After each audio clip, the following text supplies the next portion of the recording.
Здравейте отново, това е продължението. Стигнахме до разглобяването на лаптопа и по-скоро изваждането на всякакви платки, които изнамерям. Тук е платката с монитора, доколкото виждам. Но май ще трябва да го дигна с целия монитор, тъй като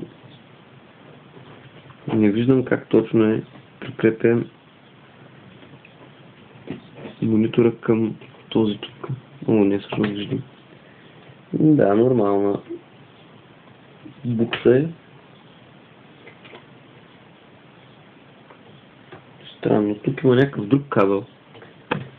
Така е букса от букна. Някаква друга букса, която... О, не, това е кабела за самия монитор. Бъркам се аз.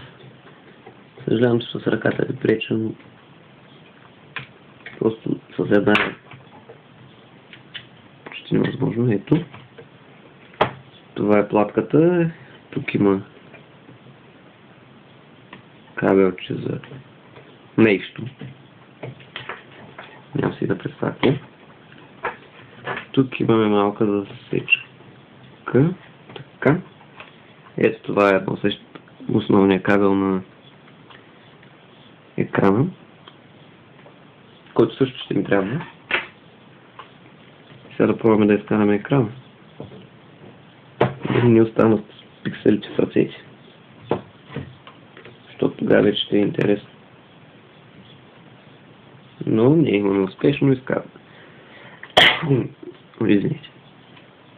Ето това е екрана, който ще бъде поставен по някакъв такъв начин. Доста е малък, честно казано, когато се махне всичката излишна пластмаса. И както казах, контролът ще стане доста малък. Но въпросът е да видим как ще го държа прикрепен. Така като гледам, ще има място за малко плексигласови тук по краищата. Има също някакви лепенки като тиксо. Той също ще ми трябва и отива настрани. Така. Остана,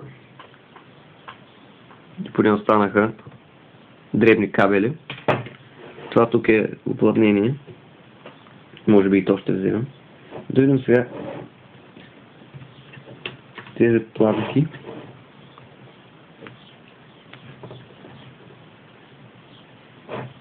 Смятам да ги изтържа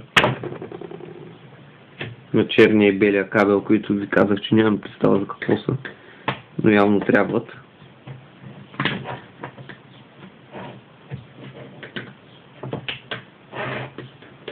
Тази малко се оплъва бялата.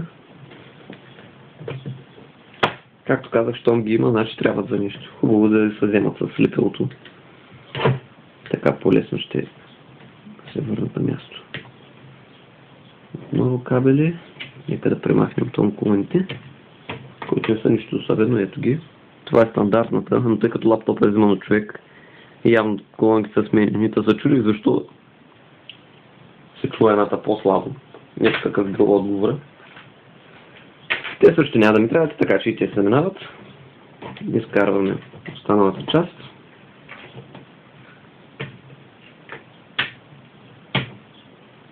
И това е, което остава. Най-лекия лаптоп. Може би тежи около 50 грама. Жалко. Гадно ми е да се оставя Android стикерчето.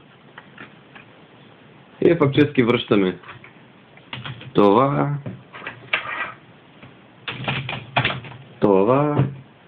батерията, пазител и перка.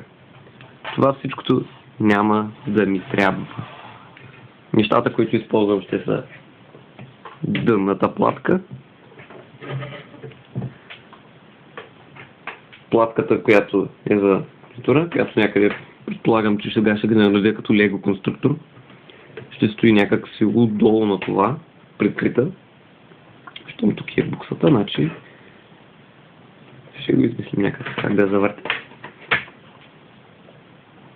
и този монитор. И камерката, която ще видим къде ще стои. Тъй като кабелът е дълъг, пред него, мога да си избирам доста места. Всичко ще се състои точно така. Мониторът ще падне отгоре по този начин. Всъщност по така смятам да го закрепя. Така. Не, бърках се пак, извинявайте. Все пак е проект и имам място за грешки тук там. Ето така. Да се държи всичко. И другото вече ще видим как ще съвпадне. Вече там ще е въпрос на наместване, но всичко ще е горе-долу за дебелина от ето толкова, колко да може да преминава въздух. Въпросът е как ще закрепим монитора с силикон, може би, или с някакъв болчета, макар че болчета ще е доста грозно. Терката ще е от друга страна някъде тук и горе-долу се получава нещо такова. За сега смятам това да са и тези кабелчета за хард диска, които ще са някъде залепени, които може би ще се поскъсят по някакъв начин. Но не за сега това е. Вече следващия клип ще е размеряването на пластмасата, по-скоро плексигласа. Как ще бъде размерен. И това е за този път.